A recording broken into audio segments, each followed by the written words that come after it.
ドジャースに在籍していたウォーカービューラー投手がレッドソックスと1年2105万ドルでの契約に合意したようです。ワールドシリーズ優勝にも貢献したベテランの領域に達した右腕の移籍に MLB 公式番組も大々的に報じています。ショーン・マナイア投手の移籍情報とともに今日は翻訳してお届けいたします。Hi, welcome back to Monday Hot Stove. We do have some breaking news. We're going to talk to Russ about this in a moment, but this just breaking, Walker Buehler and the Red Sox, 1 year, $21.05 million, which includes incentives. The two-time World Series champ with the Dodgers now becomes the veteran arm in Boston's new look rotation. This is pretty interesting. I am, in fact, more than interesting, I'm really surprised. The AAV is nice at $21 million. Well, that's the qualifying offer, basically. 1 year. Yeah. So it's a reset for him. Did he need a reset? His reset was the World Series. He was unbelievable. That's what I thought. But obviously the teams are not giving him multi-year deals, or else he does not do this. Gosh, that's shocking, man. I'd heard all along that I thought he was going to go back to the Reds because his college pitching coach was with the Reds and all that stuff. But, you know. The Dodgers didn't want him back at, I don't know, 3 years, something south of that AAV, maybe. I don't know. Maybe he's. I mean, look, if you're the Dodgers and you're in on Sasaki and you feel like you're getting him, you got Yamamoto, Shohei's coming back to pitch. You're going to get Sasaki. Clinton's going to come back and pitch this year. Glasnow's coming back to pitch. Right. Yeah, there just wasn't a spot. Apparently. And so they've kind of moved on. Yeah. Well, apparently Walker said he would have taken the qualifying offer had he received one, did not get one. And that's what this is. This is the number. This is the qualifying offer. I just felt like there was a multi-year landscape out there for him. Yeah. I don't know. I mean, for us, yeah, we give him a multi-year deal, but clearly teams are looking at things we don't see. Maybe I don't even want to speculate. Yeah, right. The big story here that we learned of overnight, and I think he was tweeting it out himself like really late last night, is Sean Manaea, 3 for $75 million.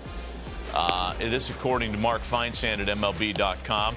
We're seeing 1 to 3 year deals. Well, but this is what I kind of felt like was out there for Buehler, but apparently not. Manaea gets paid 3 for $75. Again, the numbers last year were great, even better down the stretch.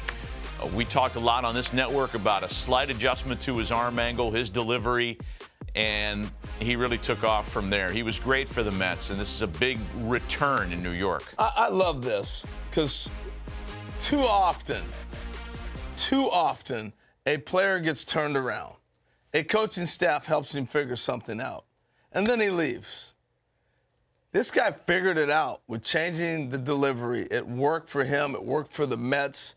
I'm sure he didn't come up with this on his own. It was how they did this. They figured it out together, and they brought him back. And so they rewarded him, and he rewarded them. Thank you.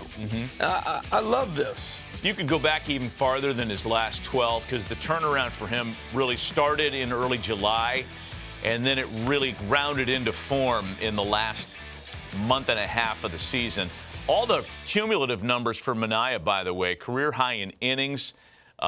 He did have one clunker in the postseason last year, Game 6 of the division series or championship series against the Dodgers, and it came under completely different circumstances. Everybody was expecting him to repeat what he did in his first start against the Dodgers in the NLCS when he pitched in the daytime at home. Yeah. Whole different animal. Totally different. With a weird glare. It was a weird start time. Yeah. But he was good down the stretch. There's no two ways about it. Look, he's already had the Tommy John surgery. He's been through that. That was the year he threw the no-hitter in 2018 when he was still in Oakland. But remember, this was a guy that bounced around a little bit. Yeah. And it didn't. On his footing. Right? Yeah. He's going to be the anchor of that rotation. The Mets now. needed this. This is a big deal for the Mets. You know, you cannot look past that. How are they going to get this kind of quality of a guy they know and they spent time developing? You know, I think they looked back and saw the Severino deal get away from them. I think that shocked them. Yeah. That Severino actually left, and the A's came up and put the money on the table. And they were still in the middle of the Soto deal and all these other things they're working on. That got flushed off, and now they could not let Manaea get away. Where are you going to get somebody better? out on the market. Right. Let's bring in Russ Dorsey, who's been busy putting all this stuff out on social media. He's still working. And look at him. Russ, take a break from the phone. My God, you're like my kids. I know it's your business. How you doing, man? Good morning. Tell us about this Walker Buehler deal, because Harold and I are both a little surprised by this one. Yeah, what's going on, guys? As you've seen, the market has been moving over the last 12 hours or so. And so after Sean Manaea goes back to the New York Mets, they were a team that we were interested in Walker Buehler. But Walker Buehler gets a one-year, $21.05 million deal from the Boston Red Sox. He now becomes the veteran in a very young rotation. And I think when you look at what Walker Buehler brings to the table, what he was able to do in that postseason run, that World Series run for the Los Angeles Dodgers, you're talking about a guy coming off of double Tommy John surgery that pitched his best down the stretch for the Los Angeles Dodgers en route to a second World Series title. So now he becomes the veteran presence in that rotation, a guy that will now be able to pitch a full healthy season for the first time in a while and then jump back into the market next winter. Well, Russ, do you know why a one-year deal was out there for Walker and not more?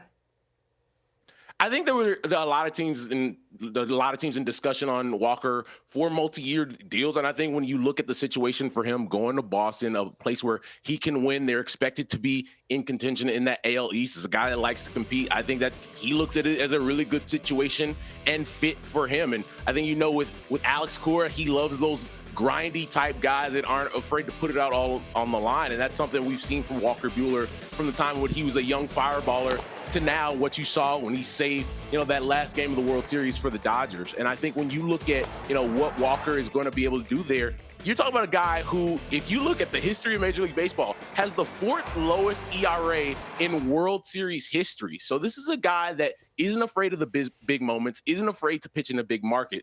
And I think, the Red Sox with a new look rotation, obviously you go out and get Garrett Crochet, and they want. Yeah, I think it's real interesting, too, why he was attractive to the Red Sox is not surprising, but I think it's also their philosophy. We saw him throw a lot of breaking balls. This wasn't Walker Buehler, here's my fastball, I'm challenging you, like we saw for the most part of his career. He was a breaking ball pitcher, particularly even in the postseason of the World Series. And if you look at what the Red Sox did with their staff, they threw a ton of breaking pitches. That's right, and if Lucas Giolito comes back healthy, like you got a veteran kind of ready-made group there. So let's talk a little bit about some of the other signings we learned of over the weekend, Russ. Joc Pederson with the Rangers on a one-year deal. Texas is putting together a really deep lineup here, and I think regardless of where Alex Bregman might land, I'm going to call the Rangers the best lineup in the American League West. Talk about the Pederson signing. Especially if they stay healthy, maybe. And I think Joc Pederson, for me, we talk about Soto, and we talk about Willie Adames and all these guys, great players. Joc might be the best value on this year's market outside of a guy like Christian Walker. Joc had a career year last year in Arizona, and I don't know how many people were watching the D-backs because they weren't making a run to the World Series last year, but Joc had a fantastic year, and it was the first year of his career where he was solely a designated hitter. And that's something that Joc didn't necessarily love early in his career. I remember covering him for the Chicago Cubs. He loved being out in the outfield, still playing center field, even though people wanted to move him to a corner. And he found his stride in Arizona. And so I think you put him in that lineup there, like that's balance down there in Texas for Bruce Bochy. And I think hitting in that ballpark, I think early on people were like, oh man, that's a cavern, right? It's a big place to swing the bat. But now I think guys have shown that you can really swing the bat well down there in Texas. So yeah, I really like this move for the Rangers. I'm with you. I misspoke. Two-year deal for Joc. Nice money too at $37 million. So we've covered the activity. Joc Pederson, Jesus Luzardo, Sean Manaea. Let's talk a little bit about the inactives, the inactivity. We're not talking about an NFL roster at 11:30 p.m. Eastern. The Orioles have been surprisingly non-involved in a lot of this stuff. Maybe they've been involved and swung and missed. Maybe there's still a bunch coming. What do you make of what Baltimore has done or not done so far? I'm a little surprised in Baltimore, guys. Like, you talk about a team with, losing Corbin Burns potentially and some of the injuries that they've had in their rotation.